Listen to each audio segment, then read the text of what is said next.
कब्रिस्तान की कहानी। मनोहर का घर पुराने कब्रिस्तान के पीछे था और उसके घर की छत से वह कब्रिस्तान अच्छे से दिखाई पड़ता था। वह रोज़ उस कब्रिस्तान को पार करके ही अपने काम पर जाता था। मनोहर के 2 बच्चे थे और दोनों बच्चे बड़े ही शैतान थे। बड़े बेटे का नाम रॉकी और छोटे बेटे का नाम विक्की था। एक बार गर्मियों की छुट्टी में रॉकी और विक्की की बहन सोनिया भी आई हुई थी। तीनों मिलकर रात के ठीक 12 बजे एक रूम में ट्रूथ और डेयर खेल खेल रहे थे। रॉकी सोनिया से पूछता है कि तुम ट्रूथ लोगी या डेयर। सोनिया डेयर लेती है और पूछी कि तुम लोग कुछ खतरनाक करने के लिए तो नहीं कहोगे। रॉकी, ये हुई ना बात, तो जाओ अब छत पर घूम कर आओ और छत पर रखे गमले में से एक फूल तोड़ कर लाना, तभी हमें पता चलेगा कि तुम छत पर गई थी। सोनिया, छत पर से तो कब्रिस्तान दिखता है, मैं नहीं जाऊंगी। रॉकी और विक्की दोनों सोनिया को छत पे जाने के लिए ज़बरदस्ती बोलते हैं।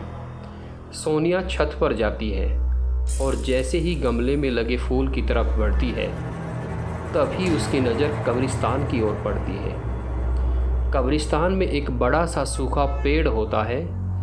वह देखती है कि उस पेड़ पर एक कटी हुई उल्टी लाश लटक रही होती है। सोनिया उसे देखती है और ज़ोर से चिल्लाती हुई बेहोश हो जाती है। फिर जब सोनिया बहुत देर तक छत पर से नहीं आती तो रॉकी और विक्की दोनों डर जाते हैं। वह छत पर जाकर देखते हैं तो पाते हैं कि सोनिया बेहोश पड़ी हुई है। वो तुरंत मनोहर को बुलाते हैं और सारी बातें बताते हैं। मनोहर, तुम तीनों को ऐसा खेल खेलने की ज़रूरत क्या थी? और रॉकी, तुम तो जानते हो उस कब्रिस्तान के बारे में कैसी कैसी खबर आती हैं, फिर भी तुम सोनिया को रात में छत पर जाने के लिए क्यों भेजा? रॉकी, सॉरी पिताजी, मुझे गलती से हो गया, ऐसा फिर से नहीं करूँगा।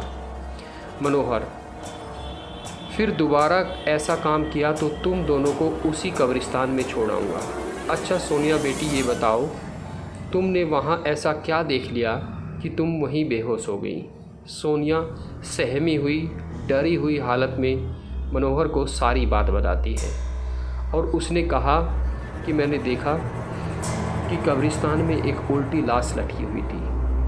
मनोहर ने उस कब्रिस्तान के बारे में ऐसी खबर पहले भी सुनी हुई थी, इसलिए वह सोनिया को डांटता नहीं और बच्चों को संभल कर रहने की सलाह देता है। एक दिन मनोहर को काम से छुट्टी मिलने में देर हो जाती है और उस दिन उसे ऑटो भी नहीं मिलता।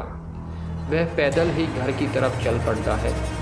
इधर विक्की और रॉकी दोनों आपस में बात करते हैं। रॉकी कहता है, विक्की, तुम्हें क्या लगता है सोनिया ने जो कहा वो सच है? मुझे तो लगता है कि वो सिर्फ बातें बना रही है, वो उसका भ्रम है। विक्की, अरे नहीं भाई, तुमने उसकी हालत नहीं देखी, एक दिन भी और यहाँ रुकने को तैयार नहीं है वह। उसने जो देखा सच देखा होगा। रॉकी, तो चलो हम कब्रिस्तान में जाकर खुद ही देख लेते हैं। विक्की, अरे भाई, तुम पागल तो नहीं हो गए हो? मुझे अपनी जान बहुत प्यारी है, मैं कभी नहीं जाऊंगा, तुम भी मत जाओ। विक्की के मना करने के बावजूद रॉकी नहीं मानता। वह अकेले ही कब्रिस्तान की ओर चल देता है। कब्रिस्तान का दरवाज़ा खोलता है, अंदर चला जाता है। वह उस पेड़ की ओर देखता है जिस पर सोनिया को सर कटी हुई उल्टी लाश दिखाई दी थी। रॉकी खड़े होकर उस पेड़ की ओर देखता है, तभी एक अदृश्य हाथ उसके पैरों को पकड़ लेता है। रॉकी डर जाता है और ज़ोरों से चिल्लाने लगता है, बचाओ बचाओ, छोड़ दो, मुझसे गलती हो गई, मैं फिर कभी दोबारा नहीं आऊँगा। दूसरे कोने पर एक कब्र होती है जो खुली हुई होती है, उसके ऊपर खून लगा हुआ होता है। वह अदृश्य हाथ रॉकी को खींच कर ले जाते हैं और कब्र में धकेलने की कोशिश करते हैं। रॉकी फिर से चिल्लाता है, छोड़ दो, मुझसे गलती हो गई, यहाँ कभी फिर नहीं आऊँगा, मुझे मत मारो, मुझे जाने दो। मनोहर काम से पैदल घर पहुंचने वाला ही होता है। जैसे ही वह कब्रिस्तान से गुजरता है उसे रॉकी की आवाज़ सुनाई देती है। तभी वह मनोहर रुक जाता है। ये क्या, ये तो रॉकी की आवाज़ है। लगता है ये कब्रिस्तान से आज आई है, मुझे वहाँ जाकर देखना चाहिए। मनोहर कब्रिस्तान के चारों ओर देखता है लेकिन रॉकी कहीं दिखाई नहीं देता। वह घर लौटकर आ जाता है और विक्की से पूछता है, विक्की पापा मेरे बार बार मना करने के बावजूद भी रॉकी कब्रिस्तान चला गया। वो जानना चाहता था कि सोनिया ने जो कहा वो सच है या नहीं। मनोहर, हमारे पास समय बिल्कुल नहीं है, जाओ घर के मंदिर में शंख में जो जल रखा है वो जल्दी से लेकर आओ, हमें रॉकी को खोजने कब्रिस्तान जाना है। विक्की वो जल लेकर आता है। मनोहर और विक्की कब्रिस्तान में जाते हैं। मनोहर जल छिड़कता है, फिर उसे किसी के घसीटने का निशान दिखाई देता है। वह समझ जाता है और फिर उस निशान का पीछा करते हुए उस कब्र तक पहुंच जाता है।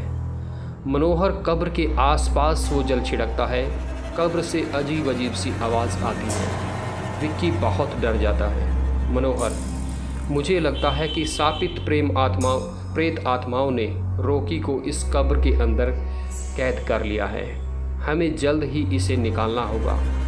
तुम ये पवित्र जल आसपास छिड़कते रहो, इससे हमें वो प्रेत आत्माएं कोई नुकसान नहीं पहुंचा पाएंगी। मैं कब्र को खोलने की कोशिश करता हूँ। मनोहर उस कब्र को खोलने की बहुत कोशिश करता है। अंत में वह कब्र खुल जाती है। उसके अंदर रॉकी लथपथ बेहोश पड़ा था। मनोहर रॉकी को लेकर हॉस्पिटल जाता है। उसकी हालत बहुत गंभीर होती है।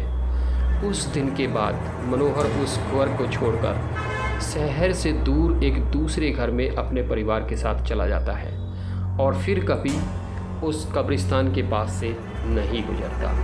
ये थी कब्रिस्तान की कहानी। आपको अच्छी लगी है तो वीडियो को लाइक कीजिए और चैनल को सब्सक्राइब कीजिए।